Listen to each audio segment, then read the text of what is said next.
if I'm fishing in deep water, and I'm saying anything deep being over 10 or 15 feet, I don't want to be on a bank that's just lined with big boulders.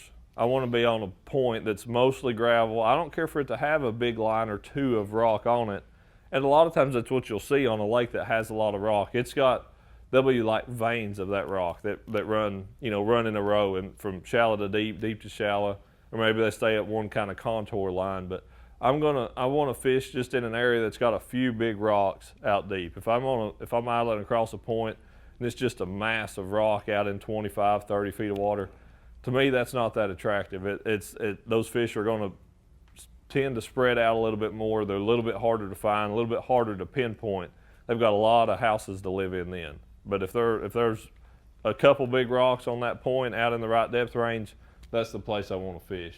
Shallow water, like I said, it's a lot easier to cover shallow water more effectively. So if it's got an abundance of rock like that, then that's fine. That's primarily aimed towards big rock. So deep water, I'm going to fish more gravel type stuff than I am shallow water. The tallest rock in the pile, and we'll go back to one of those pictures here in just a second after I talk about this, but that's typically going to be the best feeding spot on that deep water, on underwater structure, and that, like I say, that underwater structure being a hump, being a point, whatever it may be, that can be extended out off of the bank, but there's usually, again, going to be a key rock, and it's usually going to be the tallest one. If you imagine that point coming out, or that a high spot is a prime example.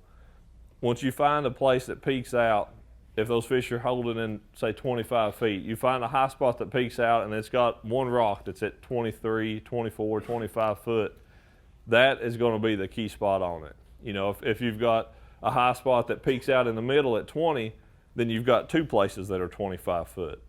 So those particular rocks that top out at that depth, whatever that is that those fish are holding on, that is really a very, very important thing to consider, especially when fishing that submerged structure. If it comes in off the bank, it still matters, and there's going to be a key part of it according to the depth those fish are holding in, and just the way that particular cover lays. That's something that last year, whenever I was fishing, filming one of the Bass Pro episodes, I found this place, and it was just a point, just a ridge of rock that runs out on this point.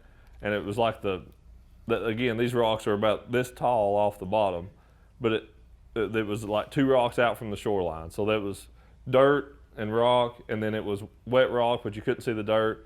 And then it was where the rocks actually got submerged, and then where you can see them continuing on out in the water. So it's where that first rock is actually, even with the surface, is about 4 feet deep if you stepped off the side of that rock, even though there's a rock sticking out of the water. Like the next one out that had a foot of water over it, so the bottom was actually about 5 or 6 feet deep. Dude, they were loaded right there. And it was just, there was a gap in between those two rocks, and that's where they were at. And I was catching them on a little swim bait and a jerk bait. If you threw out to the next rock, nothing. If you threw up too shallow, nothing. But if you brought it right through that one little gap, dude, it was game on.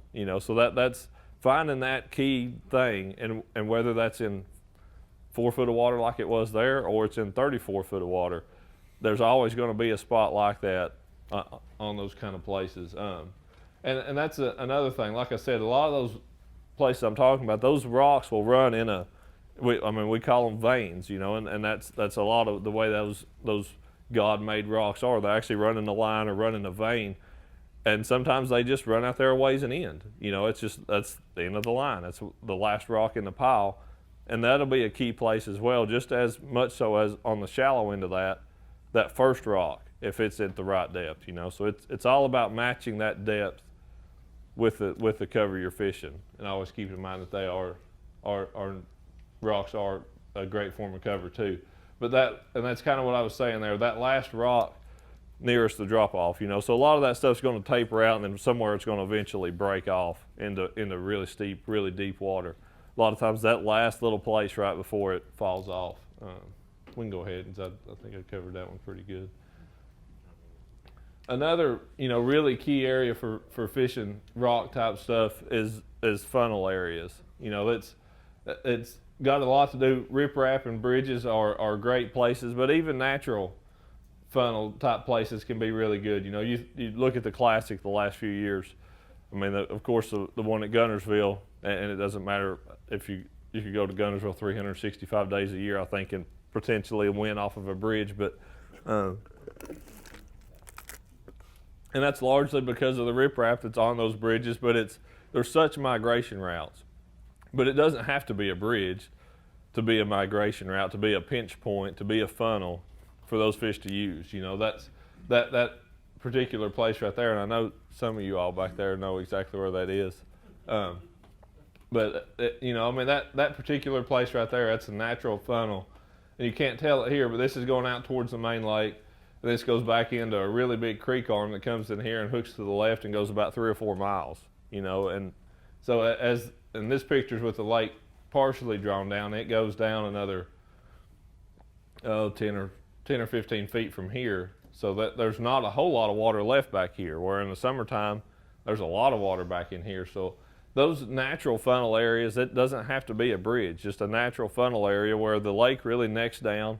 And those are important too if you get the right direction wind. You know, if you're on a lake like this, you get the wind blowing either direction, it's going to push some water through there. So it's just naturally created current that those fish are going to use.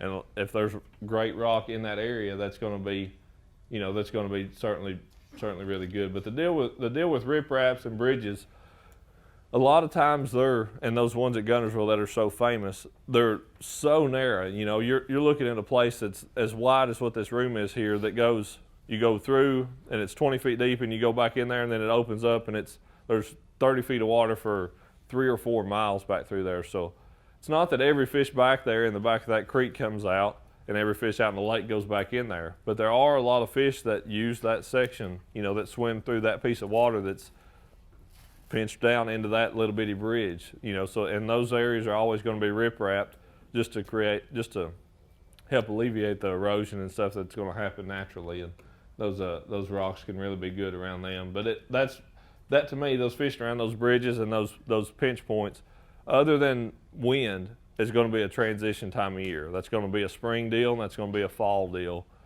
You know, anytime I expect those fish to be going into those areas or coming out of those areas, that's what that's going to be for me. And post-spawn, that works as well too. But pre-spawn, post-spawn, and then again in the fall is when I really spend a lot of time focusing on those funnel type areas. All right.